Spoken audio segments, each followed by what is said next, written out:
The Hazy podcast is brought to you by EKtheDJ and Michael Reid. Join them each season as they discuss the adventures contained in various audiobooks. This season, they'll be providing reactionary commentary on the So I Got Hazed audiobook by Michael Reid.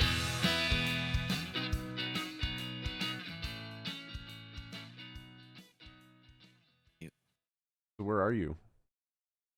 I'm in Myrtle Beach. Myrtle Beach is a fun place. Are you buying fireworks while you're there? I might on the way back out of town. We're doing some of the typical stuff. We went to the beach today. We got back from the beach, went down to the pool in the condo. It's been a very water-heavy day. So I'm wiped out, man. But it was awesome. It was a vacation that was a long time coming. Takes a lot out of you trying to Yeah. vacation. I don't know why I say that, but it's supposed to be a relaxing time, but most of the time you're like planning activities, so you end up being exhausted. Yeah. But it's the good kind of exhausted Mhm. because I'm tired because I swam. I'm tired because I was fighting waves in the ocean. I feel the good kind of tired. I'm You not look tired because I sun-kissed. broke my back. Oh, I'm most definitely sun-kissed. My shoulders and back. I did not sunscreen at all. That's not a good thing.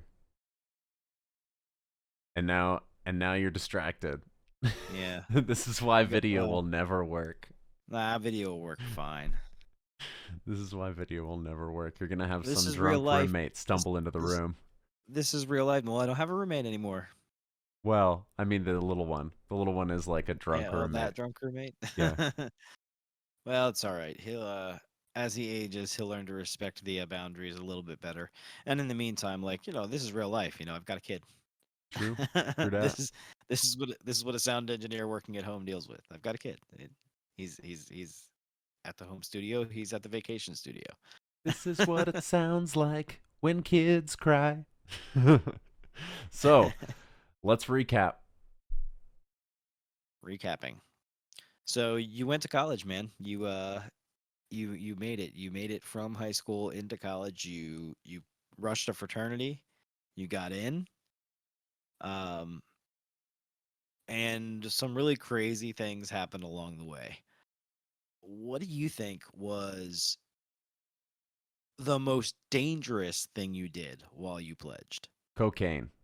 Without a doubt in my mind. Just because it's a white powder. So even to this day with fentanyl and stuff, you have to be extra cautious. But you don't know what's in a white powder.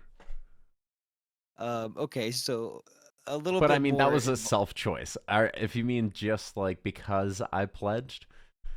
Most dangerous thing. experiences that you had pledging. What do you think the most dangerous experience was? Gutter runs. I'm shocked. Gutter I'm runs. shocked. Gutter runs. runs are Okay, pretty yeah, dangerous. totally. Yeah, because one false step, you're down a hill. You're getting messed up.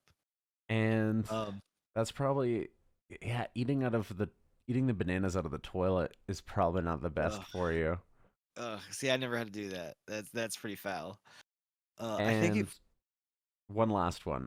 Ramming my Shoot. arm in the snake hole in that national park, that was also sketchy because you have no idea what's at the bottom of that hole and if it's poisonous or not. Good point. Go on. I think that I think that alcohol poisoning is the one that the amount of alcohol that we took in. How did not more alcohol poisoning happen? I didn't even think about that as my first thing because I just always threw up. If you throw Yeah. up, then it's not a problem. But if you don't throw up, There were definitely guys that couldn't though. yeah, There were guys that couldn't throw up. I feel like that's an impossibility not to not to be able to throw up. Yeah, well, if you don't learn how to go upstream, Hmm. and a lot of people called it different things, going upstream, pulling the trigger on yourself. But if you can't make yourself let go of the poison that's in you, yeah, dude, you're gonna have some alcohol poisoning, or you're gonna have a bad next day. And it's easier to puke when other people puke because there's a biological reaction that goes on in your brain that your body is like, oh, that person's puking and I ate what they ate. I should also eject whatever poison is within me. And it makes it easier for you to puke. So if you pull the trigger when Right. other people are puking, it is just like, "Bleh!" Instant comes out. I love that we're having 3 conversations right now, but it's okay because it looks great in the video. It looks great. Me yelling at my kid in the background, Yes. muting my mic. So yeah, I agree. Alcohol poisoning is a pretty serious one. Okay, so that was the most dangerous thing. How about the most exciting thing? Getting to hook up with chicks. Yeah, Having just no recourse in a college atmosphere and being able to say and do whatever you want to strangers and just see how it plays out is the best natural comedy and improv there is. And I love being a part of natural comedy. So it was great, man. It's embarrassing at the time because you're young, but you quickly get over it, and then it becomes hysterical for you, uncomfortable for the person that you're doing it to, because this is the first time they've had a guy come up and propose to them with a Frito, for example. I love it. That was my absolute favorite. This is the most exciting thing of pledging was definitely do something random. Do something random right now. Like Yes. okay. That and the adrenaline of that moment was just freaking awesome. And instant depression, but in hilarity. Oh, So absolutely. asking somebody to fill their pockets with ice, and you were having a great time before that, and they were laughing and having a good time, and then they're like, oh. What is this? And then when it's over, they're like, okay, that was funny. But at the time, they hate you, and you can see it in their eyes. Yeah, well, because you're a stranger, that's put them in a very uncomfortable position. Absolutely. Absolutely. What else do you got? Okay, this the softest moment, your weakest moment. Hmm. Softest or weakest moment was probably Man in the Mirror, just because I had been in my own head so much that I just reflected too much. I think uh, I think my weakest moment of pledging is when I quit. Because those 2 assholes were hazing you too Yeah. much. Well, my breaking point was a trash can, and it was dumped out. It was a trash can that we had just filled with all the broken glass that was on the floor, um, like broken bottles, whatever. And we had just finished cleaning it up, and it was dumped on my head. And it was like, you just showered me with broken glass. I'm fucking done. So I quit. I went home. I didn't answer my phone when anybody and everyone tried to call me. It wasn't until the next morning when I talked to Krabs, um, and I was assured that nothing like that would ever happen again to me or anyone else. You know what's Uh, interesting about that is what's it's that? almost like an adult version of when you're kids and you're out playing after school with all of your little kid friends and something happens and it escalates to a point, and then that's where you learn your limits. The same thing happens with hazing, and then the guys learn their limits and then it gets drawn back in. Yep. And that's kind of what happened. And to me, that was the my weakest moment was like, I can't do this. I thought I was cut out for it because that was me. That was the psychology in my head. Like when I went home that night, like this is the escalation. This is where it went. I don't know what's next, but I can't take any more than this. And this is like, I'm going home. And I Next you wasn't, have to eat the glass. oh my gosh.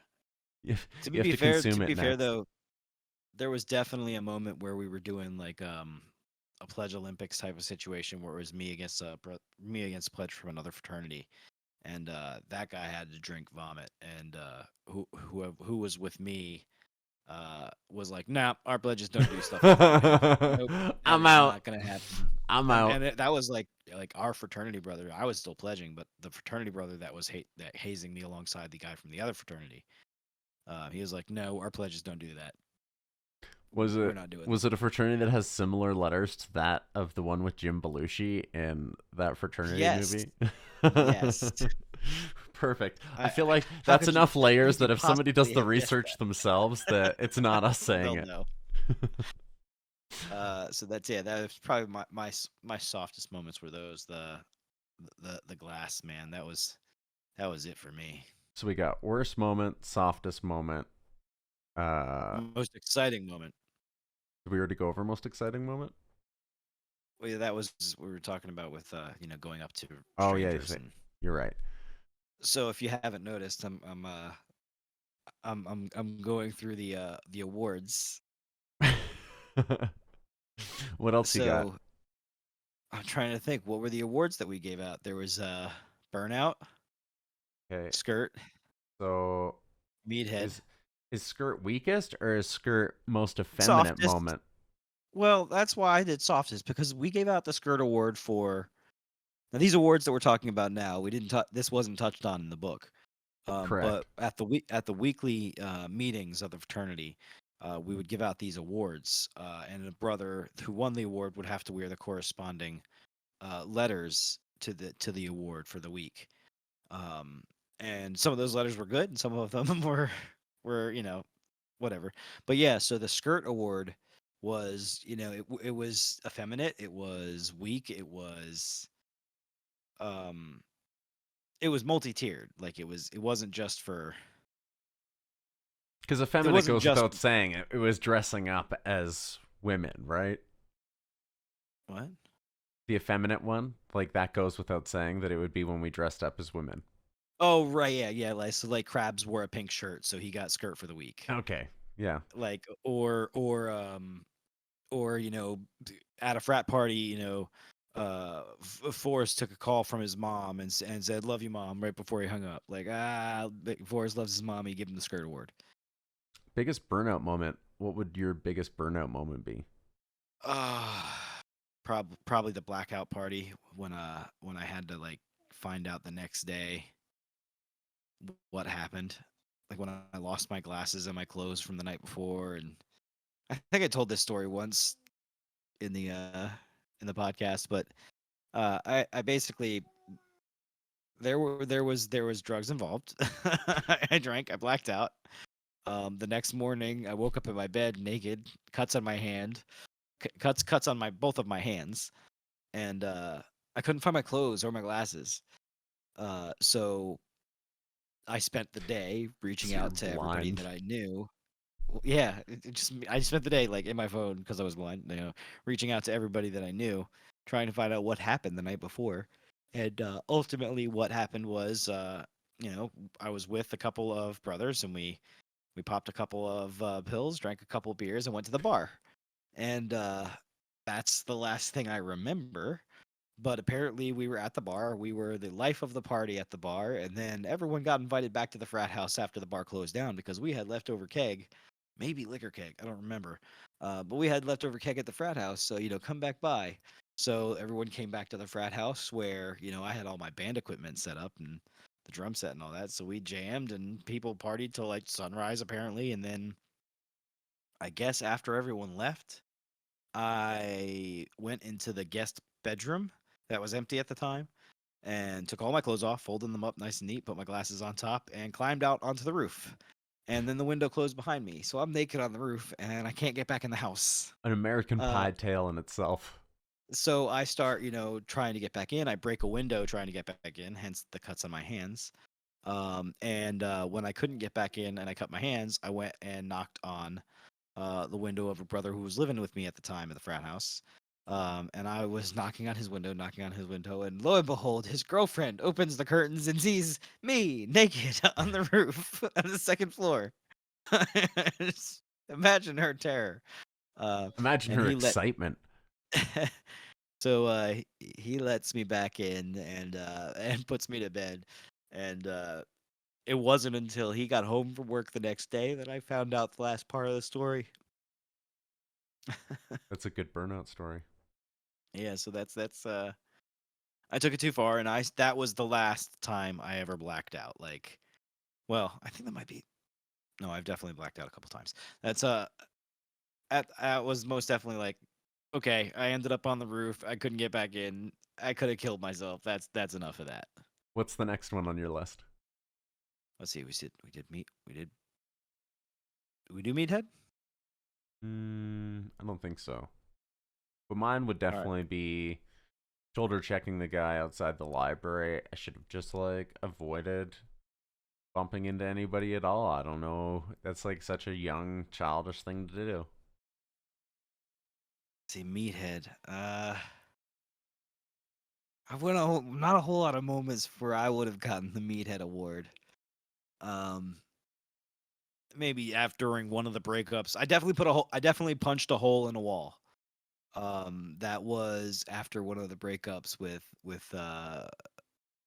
her. That's such an unclassy moment. It's so Yeah, it's so fucking unclassy. I love that I throw the F bomb into the sentence while I'm saying it. It's so unclassy to punch a hole in a wall. I definitely punched a hole and covered it with a mirror that I left up when I moved out of the apartment. I feel like I've done that in a hotel room as well. I don't get that angry anymore where I feel like the need to swing a fist. Like it's just I just don't get mad. What else you got? Yeah, let me think. Um let's see. We had I remember the Meathead Award. I remember Skirt. I remember While you're thinking, let's do like an after. Let me tell you about my experience getting people to sign releases and whatnot. It's very all right, go difficult approaching people way after the fact. So maybe 10, 15 years Hey, we're after on video, pledging. right? Yeah. Branding. There you go. Sponsored by FXBG Public Radio. It's harder getting people to go after the fact 15 years, 10 plus Yeah. years. But when it was only 5 years, people were all willing to share the stories and whatnot. But then when they had kids, it was a lot more reserved. And I Things feel like change, yeah. that might have been to a lot of people's benefits, me not publishing early, because they had the opportunity to say, yeah, change my name. And maybe it didn't impact their careers as it might have if I would have released it in my 20s. So I think it was kind of beneficial. Well, I yeah, think I mean, now I we're pissed talking about off a lot something of that people too. yeah, yeah. Yeah, you did. Especially the fraternity, which, if I didn't mention it before, removed me from some groups, and the conversation started with them asking how they could make it right, if you know what I'm saying. But I'm happy with how things worked out. I just wanted to tell a story. It wasn't about trying to stick it to anybody. Otherwise, I wouldn't have changed names and whatnot. It was about trying to Right. share an It's about just experience. to share an experience. Yeah, Yeah. absolutely, man. And what an experience. Um, Brother of the Week award, the Batwa. Hmm. I'd say the brother of this entire book is definitely Tony. If if all of these characters are what a painted in a nice, different way, Tony's heart and his soul and like his natural gifts, he's like a perfect guy. genuine good guy. Mm-hmm. Yeah, I have to agree with you. I mean, to be fair, um, I would say Chippy, but my experience with Chippy was different than your experience with Chippy. True. Chippy was my pledge brother. Imagine having a guy like that on your team the whole time. Yeah, he was a lot of fun. He was a lot of fun Uh, after the fact too, but we're just yeah, scoped in on this book in particular. So I but sure, but imagine, like I said, as aggressively as he was towards you guys, that's how ferocious he was as a pledge brother. Uh, like if we were tight, man, just like when you have those moments where you see weakness in your pledge brother and you see an opportunity where you can carry the weight. Man, I was an eater. That's what I could do. So I could when it came to oh man, you got to eat all these crackers and dry food. I was like down. Oh, we're gonna eat cat food? No problem. I got this. I just had no problem with the food stuff, but like I just could not guzzle beer the way that he could. see both of those And were easy. It's the physical shit that was always tough. well, even the physical stuff, like he was definitely way more physically capable than I was. Um, I'm still, I'm still only 5.5 feet tall, man. Um, there's some stuff that just was really hard on me. Like, man, those wall sits were wall or air chairs or whatever. That's what I Those love were about my basement, because it's got one of those walls that we had in our basement where it's inset about eight, Oh yeah, nine yeah, yeah. inches, Get the ledge. so you can put your head back if you're doing an air chair. Just use your cerebral cortex to balance your whole body. It's always a great idea. Something feels unhealthy about hmm that. Oh man, but yeah, I don't. I think Chippy had my back, You know, and in situations where it had to have been really uncomfortable to have my back. yeah, like when you told that one person that she just needed to leave Sweetheart Night or whichever night that was, Fox and What? Hounds. Yep. What else you Man. got on your little list? Let's see. We talked about the awards. hmm We talked about some extreme moments.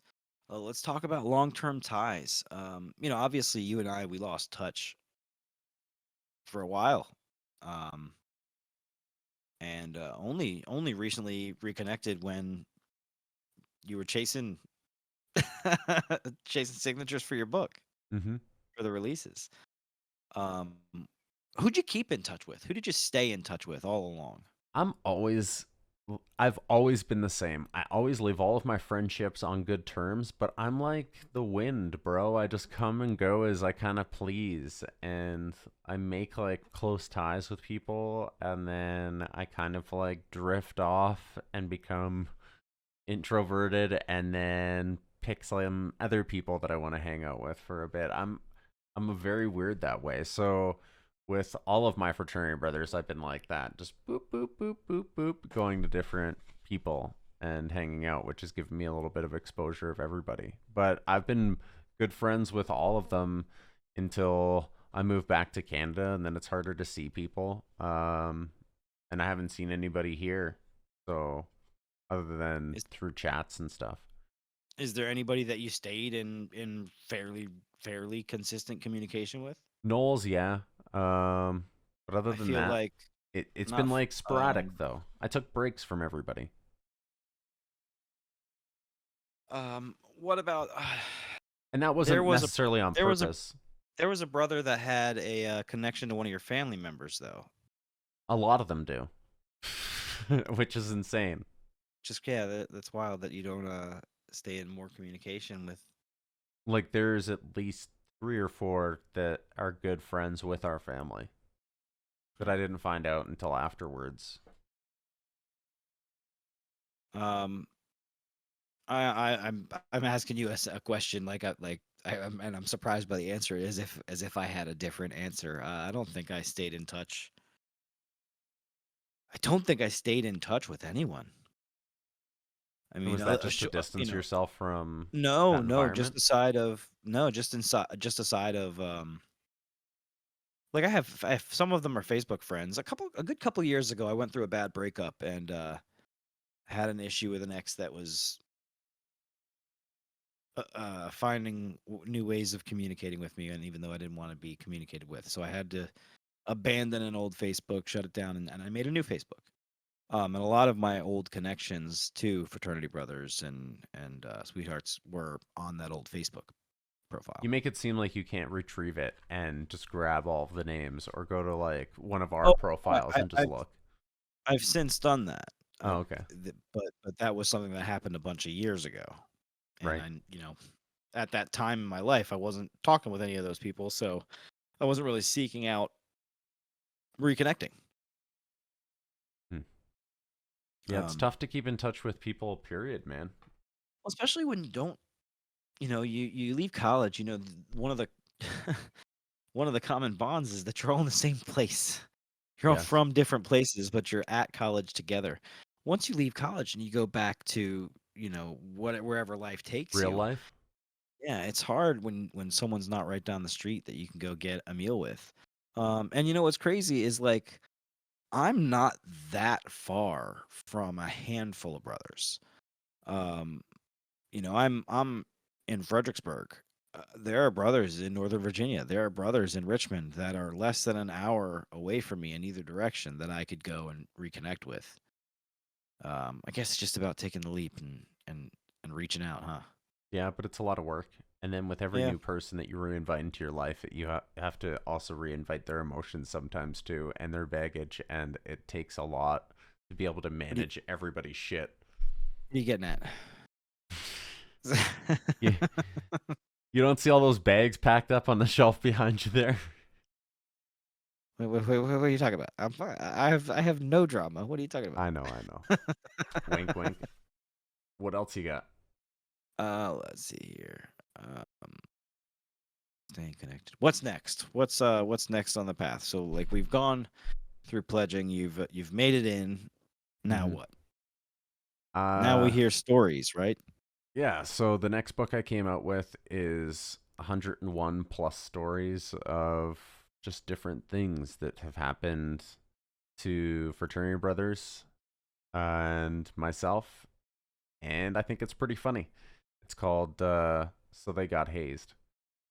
So normally I'd have my bookshelf behind me, and I could turn around and grab the book off my bookshelf and be like, "This book," um, but I don't have my bookshelf behind me I'll just go because I'm like on I'll just vacation. go like this. This one right Ah, here. This book right right, here. that one, yeah, Yeah. that's a good one. This one right here, Yeah. nice. What a great book. It is a wonderful book. So, And I love it. I love it. Lots of great short stories from lots of brothers. mhm. Not just from your perspective, which kind of adds a little bit of a like a palate cleanse because what's coming are we gonna do this one We can do this in one. podcast format? We can. Absolutely. I mean, like take one story or two stories and then just like talk about them. Just read them. Yeah, I can do that Yeah. in a sexy, warm voice. Yeah, Oh, we I can like definitely it. do that. Yeah. So that'll be next, and then the the follow up book Hmm. is After I got hazed. in process though, completed Okay, so that one is in process. But I in do process. have Okay. another So They Got Hazed 2 book, which is another 100 stories. So these Now is stories are all people that read the first book and then got back to me and they're like, this was great. It made me think of this story. And I had already had tons of other stories. So then they started to pile excellent. up. And I So said, is sorry, one more. I said to everybody, hey, do you want me to share these stories? And everybody pretty much unanimously said yes. So we all kind of collaborated to push this out together. So it's so kind now of a group is this project. going to release before the next book? Yes. Okay. Yes. I want to push it out in the next couple months, but I'm just being lazy, to be honest with all of you guys. Sure. What about the audiobook versions of the short stories? Same thing. But Are now that I those are have going this handsome mic, I can go and to yeah, I was going to say it's record a going to be a lot. lot more fun. Hmm. But I All don't know. right. Maybe we'll just like kind of off the cuff do it together and just do a couple stories here and there. And I then like that'll it. get me motivated to want to sit in an acoustically treated room and do the second one. I love it. Probably It's a 4 great idea. times and then resubmit it tons of times. Well, now you've got the first one under your belt, so it should be a lot Yeah. easier moving forward.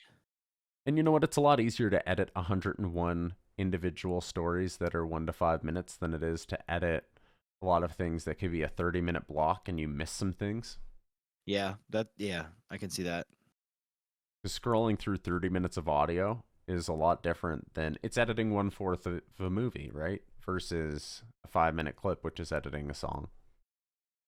Yeah. I mean, yeah, very time consuming. Mm-hmm. See me, I like to do everything live. No editing. I also just want to get all of these stories out so that I can start writing some other stuff like romance novels. And I know this is a big leap, but some kids' novels as Are you, well. I was going to say you're going to jump into some fiction? I don't know about fiction yet, but I will tell you one thing that I do want to get rolling, and that is this woman at work is an amazing artist, and I feel like she could make these little calendar bites that sit on desks, but she just needs Okay. somebody to help her through it, and I feel like I could be that guy. But let me show you this one picture that she made for me. All right. Now, while Mike has stepped away from the microphone and has no headphones on, right. So we'll stop talking now. So he'll have to come back and edit that. A Oh, giant nice. thanks. I like it. That's cute. but she's made other cute ones too, like so fishticated, and it's a fish with like a pimp's cane and a top hat. She likes word humor. I like it. Yes. I'm a fan. Maybe that's what it should be called, is word humor, but or something. Funny words. Yes. We can Um, expand offline. We can figure it out together. we'll workshop it. We'll workshop it. So yeah, that's pretty much what's coming down the pipeline for me, and I know that we're going to expand this thing together. So I think it's cool that we're adding video this next Yeah, I season. think video is gonna be fun. I think a goal of starting to maybe try to do these things live Hmm. will be kind of fun. Live doesn't Um, scare me if you just know to censor your names. just won't say names. I'll Just don't just say say a names. brother. Just say John Doe and Jane Doe for This everybody. So brother, John brother, Doe's talking to John Doe B. brother A and brother B. Exactly. Sweetheart F. Yes. Um, we get this. We'll make it. We'll make it work. Um, but yeah, I'm excited to add a video component to it. I think the more people read, the stories, the more people hear the stories. I think the more it'll create a nostalgia in former fraternity people, former college goers. Because you know what, there was a lot of people like we had a couple of honorary brothers that didn't pledge, but by the time they were seniors, they had hung out with us for all 4 years of their college career at our parties and become good friends with brothers. Um, And they so it's just witnessed like, some shit. yeah, yeah. Um, one of those honorary brothers definitely drove out into the middle of nowhere, rescued us one night. Yeah. See, Um, those people were cool as fuck. yeah, and ended up with honorary brother statuses, which there are people that hated the whole honorary brother concept. But I'll tell you what, man, like you didn't get the 3 years of being on the inside the same way. So when your senior year is like, well, yeah, we'll give you honorary status for your last semester. Hmm. Like I was totally cool with that. Yeah, it's not the same as like you growing up in a fraternity. That's what it's basically like. Or You're having growing pledge up in a brothers. fraternity house. Yeah, Yeah, having pledge brothers, just like squatting up. It was fun. it was I will kind of. say that being in a fraternity definitely is tough readapting to the real world without a fraternity. You go back into the Yeah. business world and you're like, oh, that's right. These people aren't my fraternity brothers nor my friends. These are professional associates and I need to treat them as such. Also, I can't talk about like this chick that XYZ. Well, I think that's why we end up finding new circles of friends after you leave the fraternity, you leave the college, and then you go looking for that brotherhood. You go looking for that fraternity ship. Man, you know how hard it is. Like I walk into like DJ events at Moose Lodges, Elks Lodges, Eagle Lodges, and it's like, man, I want to be part of like one of these lodges because like these people, they all just know each other, come and hang out and drink together, but they're all like 20 years older than me. Think It's about how not. many of our brothers joined institutions so that they could still have that camaraderie. Marines, Yeah, Army, Fire, Police, yeah. so Okay, we got to join clubs. I did rugby, but that's exhausting. And you can only I get started hit hanging. so many I started times hanging before out your with. knees hurt all the time. I started hanging out with comedians, man. That's That's true. But you're a comedian in yourself. eh. Funny how? Funny, haha, funny, weird. Funny like a clown, like I'm here to entertain you. I can juggle and make balloon animals, and I've Well, got the hair for it. I don't know what we're going to do this season in season 2, but maybe you can bust out some juggling techniques for us. I mean, we could now that I'll we're doing have 3 video. books and you can just fake juggle and I'll Juggle the like try to books. clip them in. I'll just make the juggling motion. There you go. So that's all, folks. That's all I got. What do you got? That's. I think that's it for season one. I think this is a nice little tight wrap on it. I think we've given a little preview to what's coming. Mm-hmm. I'm excited to get into some short stories.